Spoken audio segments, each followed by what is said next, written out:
Good morning, everyone. Let us discuss today another problem, that is 8 puzzle problem. So, what is this 8 puzzle problem? There will be a 3 by 3 board and 9 squares, 8 blocks, and we'll have a one empty square, one empty block. So, it involves moving the blocks onto the board into a particular configuration, and this black square on the board represents a space. A player can move a block into the space, freeing it that position for another block to be moved into, and so on. So when we represent this particular problem in state space search approach, okay, we have S is a set of the states, and we know that we have two states, that is initial and goal state, where this S is the initial state or start state. A is the set of actions. We know that the actions can be up, down, right, or left. And G is the set of goal states. In this way, we can represent the 8 puzzle problem as a state space approach. And this 8 puzzle problem, we can find the solution in two ways. One is with the help of uninformed search, that is maybe blind search or breadth first search. And with the help of informed search also, we can solve the problem of this 8 puzzle problem. So in this session, I'm going to discuss about this uninformed search, that is blind search. This is an initial state, or we can also say that this is a start state. And this is a goal state. And with this uninformed search, how we will reach to initial state to the goal state. So see here, this is the initial state. First, for the initial state, this is the blank space. So we can make three actions. One is up, one is down, and one we can move to the right side. So if we move this up, this is the result. One will come down and this remaining will be same. And if we move to the down, see here, the resultant state is this one. So when we move down to this blank space, 7 will go up and this is the resultant state.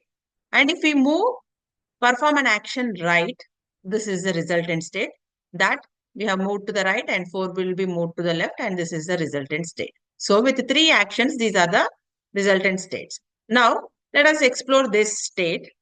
In this state, we can have a right and we can have down. No other actions we can perform. So when we perform right, this is the resultant state. It will be moved right and 2 will be left. And if we move to the down, we will be getting the same states. So here we are removing the duplicates.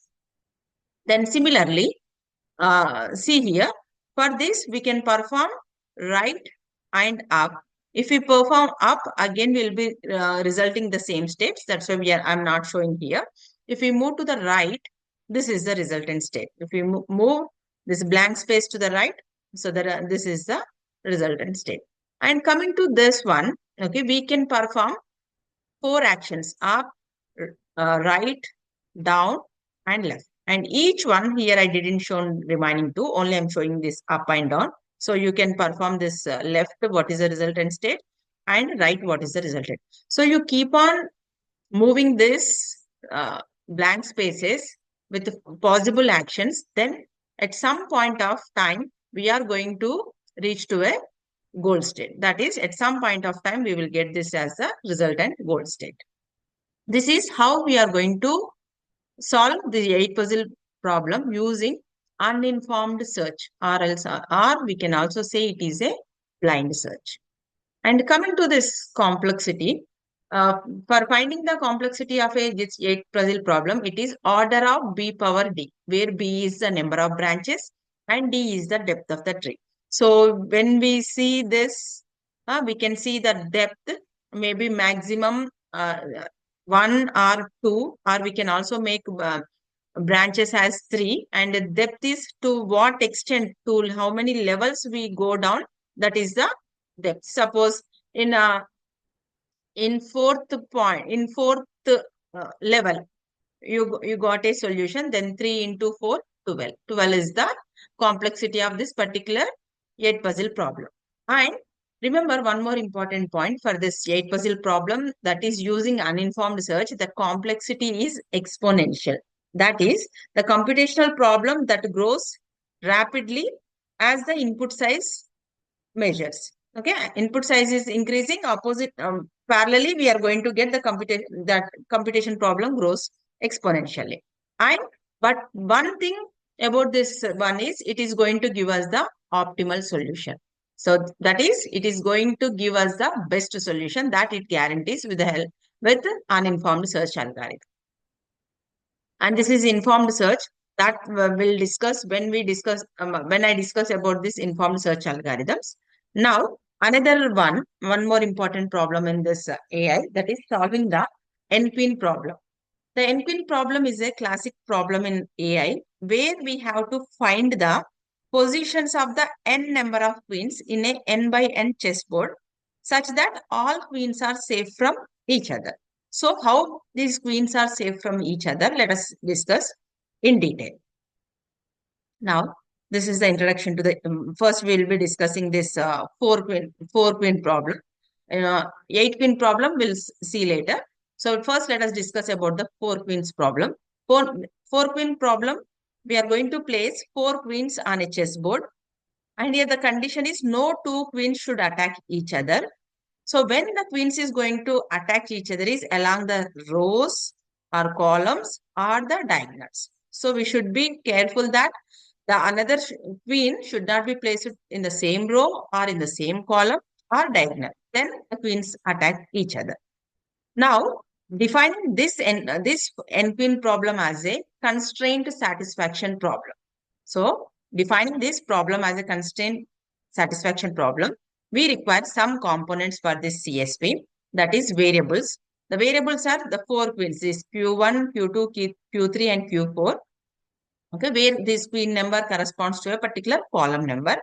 And the domain is possible rows 1 to 4 for each queen. So any 1 to 4 rows it can be used. And the constraint, what is the constraint here is no 2 queens, already told you, in the same row or in the same column or diagonal. Okay, otherwise it is going to attack each. Then here we are going to use a backtracking method. That is, we will be incrementally assigning of variables we can do, and we can return to the previous step when a conflict arises, and we can systematically explore possible configurations. So now to make use of all these points, we are using a backtracking search. So what are the steps in this backtracking search? First, at the starting, place a queen in the first row. Okay. Then move to the next column and we have to place the another queen, ensuring that there will be no conflicts. And if there is no valid position is available, we can backtrack to the previous queen and then we can try a new position. Okay, this is very important point here. And then repeat. We are going to continue this process until all queens are placed without any conflict. So these are the 4 steps required in backtracking search for a particular 4 queen problem. See now, this is a 4 queen problem. These are these R1, R2, R3 and row numbers, and these C1, C2, C3 are column numbers. Let us start how we are going to solve. Let us place Q1 in the row 1. Okay. Now, let us place the Q2, the same R1, but there will be a conflict. Why? Because no queen should be placed in the same row. Similarly, diagonal we should not place. Okay, if you place Q2 here, okay, our condition can satisfy, so we can place here. So Q1 we have set here and Q2 we have set here. Now let us introduce Q3. Now Q3 is equal to R1. No, there is a constraint, same row. If you keep Q3 in R2, again there is a conflict of this diagonal. And again if you keep Q3, again there is a conflict of this diagonal. So what we have to do is we have to backtrack. So before backtracking, we should backtrack first Q2. So what we have done Q2 earlier, it is here now. So now backtrack to Q2. Now Q2, instead of placing here, just we move down Q2 here. Now let us start placing the Q3 here. Q3, now when we place in R1, again there is a conflict. Let us move Q3 to the next row, that is R2. Okay, now there is no conflict arises, so we can place Q3 here. So now Q1, Q2, Q3 are set. Now let us introduce one more queen, that is Q4. So when you place Q4 over here, yes, there is a conflict with Q1 by in the same row, and there is a conflict with the diagonal with Q3. And if you place here also, there is a conflict. And if you place Q4 here also, there is a conflict. And if you place Q4 here also, there is a conflict. Then what to do? See, in many ways, in any way, if you see, there is a conflict with Q4. So what is the solution? Again, we have to backtrack. First, what we need to do? Backtrack to Q3. So Q3, just placing over here, again, there is a conflict. Then placing here, there is a conflict with Q2. Now, what we have to do? Backtrack to Q2. Now, when we move this Q2, we know that earlier we seen that when Q2 is here, there is a problem. When Q2 is here, again there is a problem with this Q1. So now the solution is again we are going to backtrack to Q1. So let us first change the position of Q1. That is, instead of placing Q1 in R1, let us place Q1 in R2. Now Q2, we can't place here, we can't place here, we can't place here, but we can place over here. So now this is the solution Q. Now, where we are going to place the Q3? So Q3, we can place here. There is no problem. There is no conflict arises. So now Q3 will be in R1. Now, when you place Q4, yes, there is a problem with here, here, here. Then next, if you place Q4 in R3, let us place Q4 in R3. Yes, there is no constraints with anything. So finally, we found a solution of this 4-pin problem without any constraints. So this is the solution how we are going to find for a particular n-pin problem. See, and when a question arises, like we have to represent n-pin problem in state space search. Okay, so this is the solution for a state space representation. You can see here the previous slides, each slide I made it into one figure, that is this one. So once cross check, once you observe how we are placing, how we are making use of backtracking, and at last how we have found the solution. We have reached to the whole state. A question to you, that is 8-pin problems. Already a solution itself I have given here, but try to find out this solution. Like earlier for 4-pin problem, how we have make use of backtracking. Same with the help of backtracking, try to find out the solution for this 8-pin problem. So why this backtracking works for this constraint satisfaction problems is, it only explores valid configurations and it ensures all possibilities and works well with problems like n-pins. Thank you.